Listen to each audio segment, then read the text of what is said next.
Bienvenue sur Comme3Com, le podcast proposé par wacomcebo.fr. Aujourd'hui, on se penche sur une question passionnante. Comment on fait pour transformer une passion en une vraie entreprise grâce à un blog? On a sous la main un guide assez complet là-dessus et l'idée, c'est d'en extraire les étapes clés, les stratégies essentielles pour construire un projet de blog qui soit rentable. Alors, pour commencer, par où on attaque? Le guide insiste beaucoup sur le point de départ, le choix du sujet. La niche, comme on dit. Exactement. C'est c'est fondamental. Le guide explique bien qu'il faut cet équilibre. D'un côté, oui, la passion, l'expertise qu'on peut avoir sur un sujet, c'est le moteur, mais, et c'est crucial, il faut aussi vérifier qu'il y a un public qui s'y intéresse. Et surtout un potentiel de revenus. On peut adorer un sujet, mais s'il n'intéresse personne ou ne permet pas de gagner d'argent, Ça reste un hobby, en fait. voilà.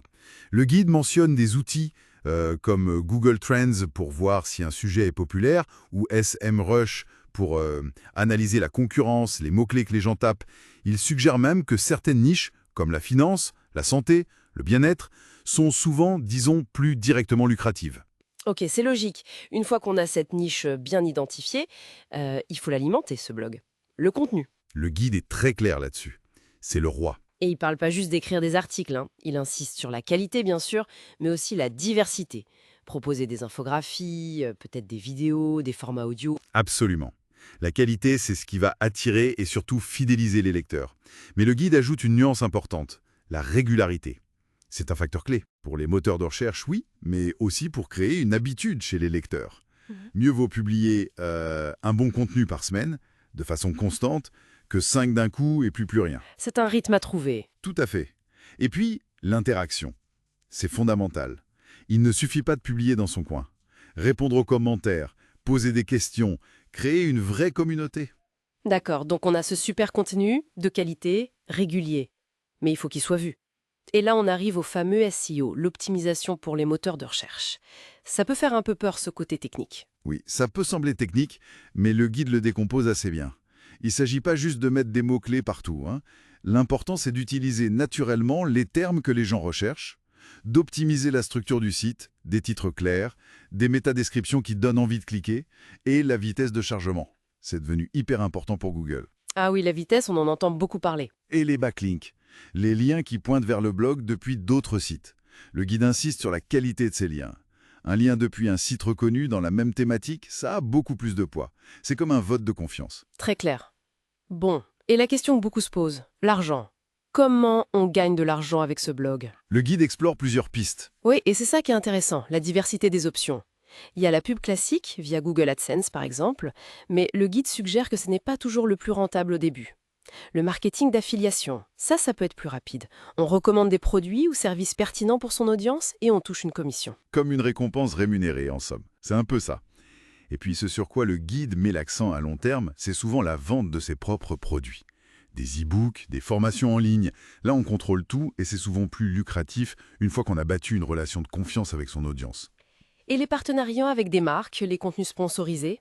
Ça vient aussi, mais ça demande en général une audience déjà bien établie, une certaine notoriété. Ok.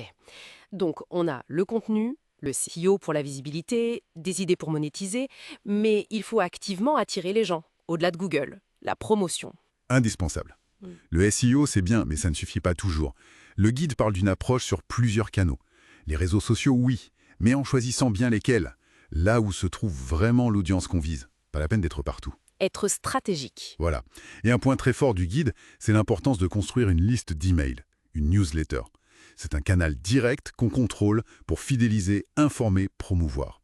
Il parle aussi beaucoup des collaborations. Écrire des articles invités sur d'autres blogs, faire des interviews croisées. C'est excellent pour toucher de nouvelles personnes déjà intéressées pour le sujet.